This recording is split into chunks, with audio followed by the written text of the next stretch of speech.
प्रिय दर्शकों, आपका स्वागत है आपके अपने चैनल आयुर्लेंस पर। अभिवादन स्वीकार कीजिए डॉक्टर बृजमोहन लाल गुप्ता का। प्रिय दर्शकों, आज हम बात करेंगे एक बेहद महत्वपूर्ण रोग पर जिसका नाम है मेदो रोग, स्थूलता यानी ओबेसिटी। स्थूलता आज की प्रचलित व्याधि है। नगरों में तो ये एक समस्या बन चुकी है और समस्या भी ऐसी है कि जिसका कोई सरल उपाय नहीं है। अंग्रेजी के किसी विद्वान ने ठीक ही कहा है, the longer the belt shorter the life, अर्थात जिसका बेल्ट जितना लंबा होगा उसकी आयु उतनी ही कम होगी।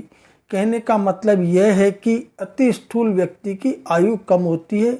आज से हजारों वर्ष पहले ही आयुर्वेद के स्वास्थ्य चिंतकों का ध्यान स्थूलता एवं कार्य पर आकर्षित था। समस्थित शरीर को ही आचार्यों ने श्रेष्ठकर माना है।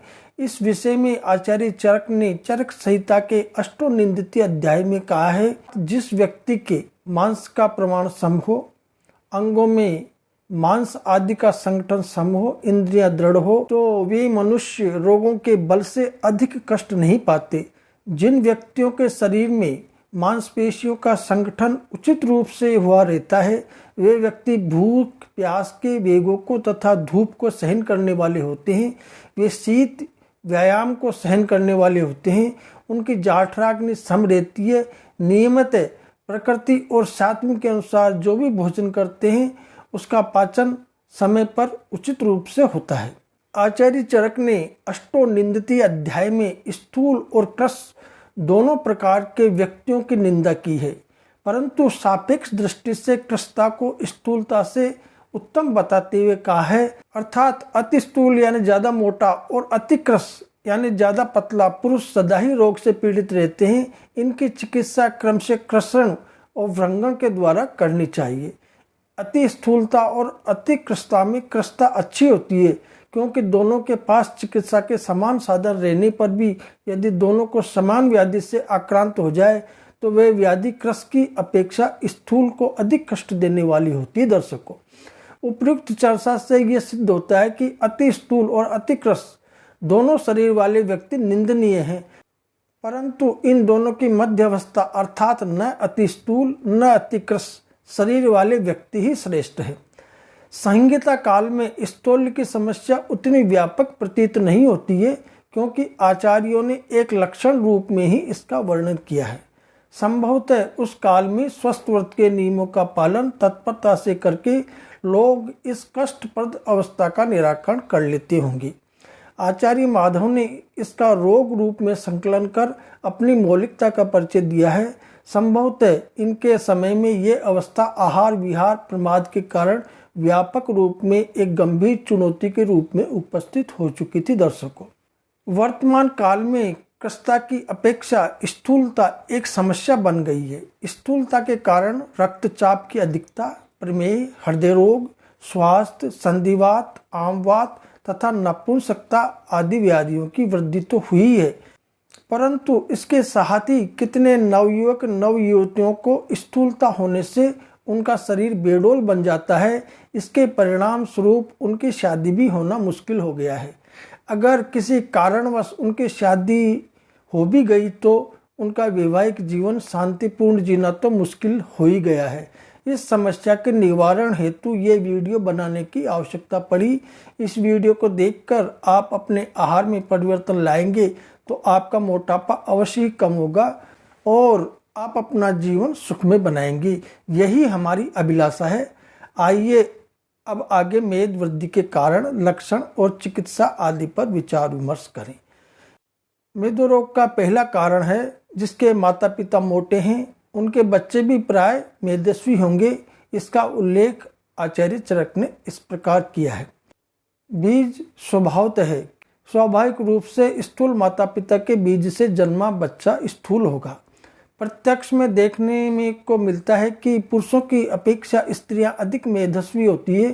साधारणतया किसी भी आयु में मेद बढ़ सकता है, किंतु 40 वर्ष की आयु के पश्चात मेद वृद्धि अधिक बढ़ते देखी गई है। दर्शकों, दूसरा, घी तेल जैसे स्निग्ध पदार्थों के सेवन से मांस, मछली और अंडा जैसे अति पौष्टिक पदार्थों के सेवन से, शक्कर, मिठाई, बिस्कुट, चॉकलेट जैसे अति मधुर पदार्थों के सेवन से, सेब, केला, द्राक्षा, चीकू आदि फलों का अति मात्रा में सेवन करने से, मांस सेवन करने से शरीर में मेद की वृद्धि होती है।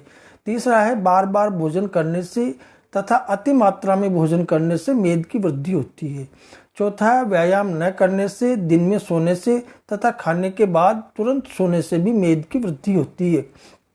पांचवा है चिंता न करने से तथा आराम से जीवन बिताने से भी मेद की वृद्धि होती है। छठा इसका कारण माना गया है आधुनिक चिकित्सा विज्ञान की दृष्टि से पीयूष ग्रंथि यानी पिट्यूटरी ग्लैंड, उपपरक ग्रंथि यानी एड्रिनल ग्लैंड, वृषण ग्रंथि यानी टेस्टिकुलर ग्लैंड, चुल्लिका ग्रंथि यानी थायराइड ग्लैंड जैसे अंतःस्रावी ग्रंथियों की क्रिया वैषम्य के कारण भी मेद की वृद्धि होती है। दर्शकों, अगला है मेदो रोग की संप्राप्ति। उपयुक्त कारणों के अति सेवन से मेद बढ़ जाता है और वह मार्गा अवरोध उत्पन्न कर देता है, जिसके कारण एक तरफ अन्य धातुओं को पोषण नहीं मिलता और दूसरी तरफ मार्ग रुक जाने के कारण वायु का अधिक प्रकोप हो जाता है। प्रकोपित वायु कोष्ठाग्नि को अधिक प्रदीप्त करता है, जिसके परिणाम स्वरूप भूख अधिक लगती है।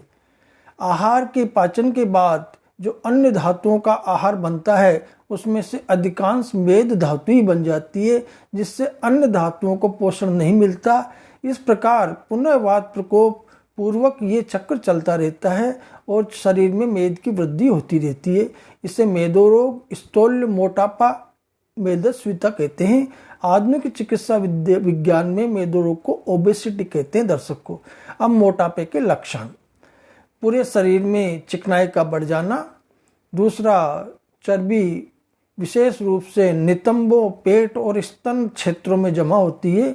तीसरा इसका लक्षण है अशक्ति हो जाती है, क्योंकि मेदो रोग में मेद को ही पोषण मिलता है। इसके कारण अन्य धातुओं को पोषण नहीं मिलने के कारण रोगी में अशक्ति हो जाती है। चौथा है साधारण परिश्रम करने से भी श्वास फूलता है और इसे क्षुद्र श्वास कहते हैं। पांचवा है तृष्णा अधिकता यानी प्यास ज्यादा लगती है। अगला है मोह, स्वप्न अधिकता आना और ग्लानि होती है। अगला लक्षण है मैथुन शक्ति का ह्रास हो जाता है। इसका कारण यह है कि शरीर में वीर्य की मात्रा कम हो जाने से तथा मेद से उसके मार्ग में अवरोध उत्पन्न हो जाने से मैथुन करने में असमर्थ हो जाता है। मैथुन करने में कठिनाई होती है, क्योंकि स्त्री के पेट पर मेदस्वी पुरुष का पेट टिक जाता है, जिससे समागम नहीं हो पाता। दर्शकों, अगला लक्षण है भूख अधिक लगती है और रोगी भूख को सहन करने में असमर्थ रहता है। आभ्यंतर रक्त संचार अधिक होने के कारण जाठराग्नि तीक्ष्ण हो जाती है। जाठराग्नि की तीक्ष्णता के कारण कोष्ठ में वायु की अधिकता भी है। इसके कारण ही भूख और तृष्णा में वृद्धि होती है। अगला इसका लक्षण पसीना ज्यादा आता है। इसके परिणाम स्वरूप मेदस्वी के शरीर में दुर्गंध आती है। इसका कारण मेद धातु की वृद्धि है। मेद का मल स्वेद है, जबकि मेद की वृद्धि होगी तो उसके साथ ही स्वभावतः स्वेद यानी पसीने की वृद्धि होगी। अधिक प्रमाण में स्वेद आने से यानी पसीना आने के कारण ही शरीर में दुर्गंध आती है। अगला इसका है आधुनिक चिकित्सा विज्ञान की दृष्टि से मेद वृद्धि के कारण अरुचि, थकावट, परिश्रम जन्य श्वास कृच्छता, संपूर्ण शरीर में विशेषतः जानू यानी घुटनों और कट यानी कमर में दर्द, हृदय रोग, त्वचा में उपसर्ग, संधिशोथ, मधुमेह, रक्तचाप में वृद्धि आदि रोग हो सकते हैं। दर्शक, अब हम आगे मोटापे के इलाज के लिए बात करेंगे।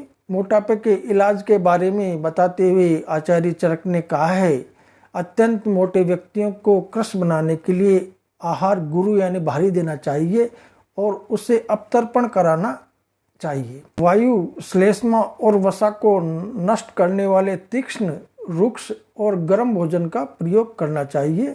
आचार्य चक्रपाणि में मेदो रोग की चिकित्सा के लिए श्रम, चिंता, स्त्री संग, मार्गगमन, शहद का सेवन, रात्रि जागरण, सांवा के भोजन से स्थूलता अवश्य दूर होती है, ऐसा निर्देश दिया है।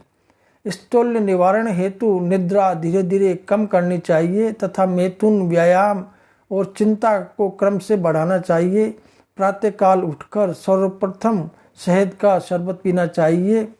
चव्य यानी चित्रक जीरा, सौंठ, पीपल, हींग, सेंधव एवं हरड़ का समान भाग लेकर कपड़छन चूर्ण तैयार करके 1 ग्राम पानी के साथ दिया जाए तो मोटापे में लाभ होता है दर्शकों। जौ और जामुन खाने से भी मोटापा में लाभ होता है दर्शकों। विड़ंग, सौंठ, यवक्षार, लौह भस्म और आंवला के समान भाग चूर्ण तैयार करके 500 मिलीग्राम या 750 मिलीग्राम शहद के साथ दिया जाए तो मोटापे में लाभ होता है दर्शकों। त्रिफला, त्रिकुटु, तिल और नमक के समभाग चूर्ण का मिश्रण 2 ग्राम पानी के साथ लिया जाए तो मेद में लाभ होता है। मात्र कत्था का चूर्ण 2 ग्राम प्रातः शीत जल के साथ सेवन किया जाए तो मोटापे में लाभ होता है दर्शकों। सर्वोत्तम चर्बी नाशक योग इस प्रकार आयुर्वेद में बताए गए हैं।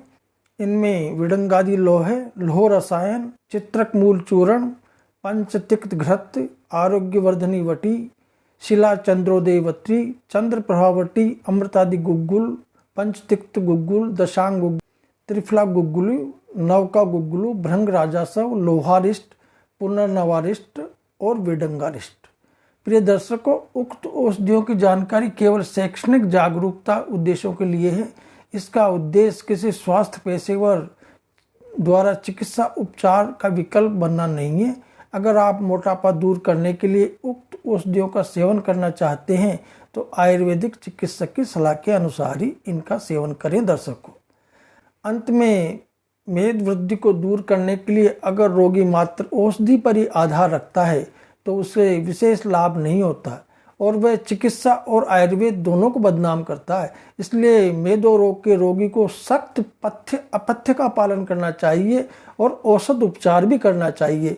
ऐसा करने से मोटापा अवश्य दूर होता है दर्शकों। मेदो रोग में पथ्य के बारे में बात करते हैं अपन।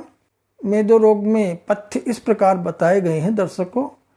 मेदो रोग में लघु, उष्ण, कटु, तिक्त द्रव्यों का सेवन हितावह होता है। जो चना, गेहूं, ज्वार, बाजरा, प्रियंगू, कुल्फी, मूंग, अरहर, हरी पत्ती वाली भाजियां, परवल, लौकी, तोरई, करेला, कुंदरू, ककड़ी, खेकसा, आंवला, पुदीना आदि का सेवन स्थूल में फायदेमंद होता है। अधिक शारीरिक परिश्रम, अधिक मानसिक परिश्रम, चिंता, मैथुन, मुसाफिरी, व्यायाम, रात्रि जागरण आदि भी मेदो रोग में हितकारी विहार है। इनसे मेद कम होता है, इसलिए उपयुक्त आहार विहार का सेवन करना हितावह है दर्शकों।